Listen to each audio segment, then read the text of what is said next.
அவுதுல்லாஹி மினஷ் ஷைத்தானிர் ரஜீம். பிஸ்மில்லாஹிர் ரஹ்மானிர் ரஹீம்.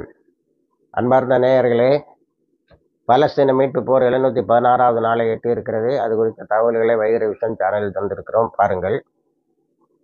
இதில் இந்த அரபு நாடுகள் தோஹாவில் வாங்கின அடிக்கு பிறகு இந்த மாதம் 15ஆம் தேதி அடி வாங்கியது. இந்த தேதி ஏறத்தாழ 10-12 நாளாயிட்டு. அங்கே அடிக்க போகிறேன், இங்கே பாய போகிறேன் என்று சொல்லி கொண்டு இருந்தார்கள். எதுவும் நடக்கவில்லை.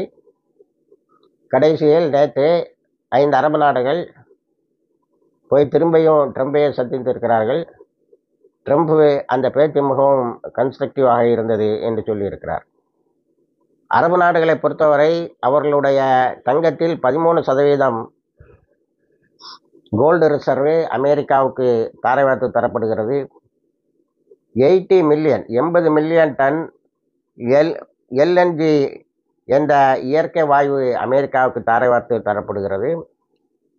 அடுத்தது, இந்த ராஜாக்களின் சொத்துக்கள் $500 பில்லியன் அமெரிக்காவிடம் பணயம் வைக்கப்பட்டிருக்கிறது, அமெரிக்காவிடமே இருக்கும். அடுத்தது,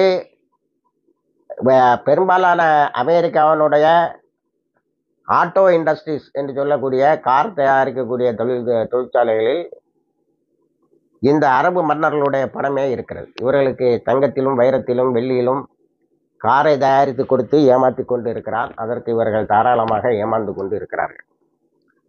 ஆக இத்தனையும் இருக்கின்ற இவர்கள் ரஷ்யாவின் பக்கம் சாய்வது போலவும் சைனாவின் பக்கம் சாய்வது போலவும் பேசிக்கொண்டிருந்தவர்கள் நேற்று மீண்டும் ட்ரம்பிடம்தான் அடைக்கலம் புகுந்து இருக்கிறார்கள்.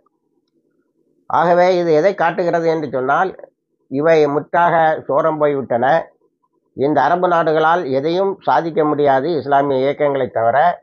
இஸ்லாமிய இயக்கத்தை முன்வைத்து போராடக்கூடிய பூவரஸ்ட் நேஷன்ஸ், அதாவது உலகத்திலே மிகவும் ஏழையான நாடு யமன், அதுதான் மிக ஆக்ரோஷமாக 2 வல்லரசுகளை, ஒரு வல்லரசை தோற்கடித்து காட்டியது. இஸ்ரேலையும் தொடர்ந்து தோல்வி பெறச் செய்து கொண்டு இருக்கிறது.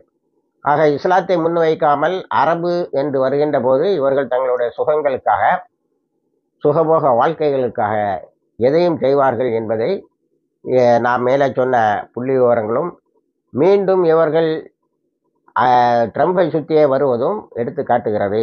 ஆக இந்த அரபு நாடுகளை இனி கணக்கில் எடுத்துக்கொள்ளாமல் இருப்பதே சிறந்தது. இணைந்திருங்கள். எல்லா தகவலையும் தருகிறோம். வாழ்கிறது வாழ்நாள் சொல்கிறார் அப்படின்னால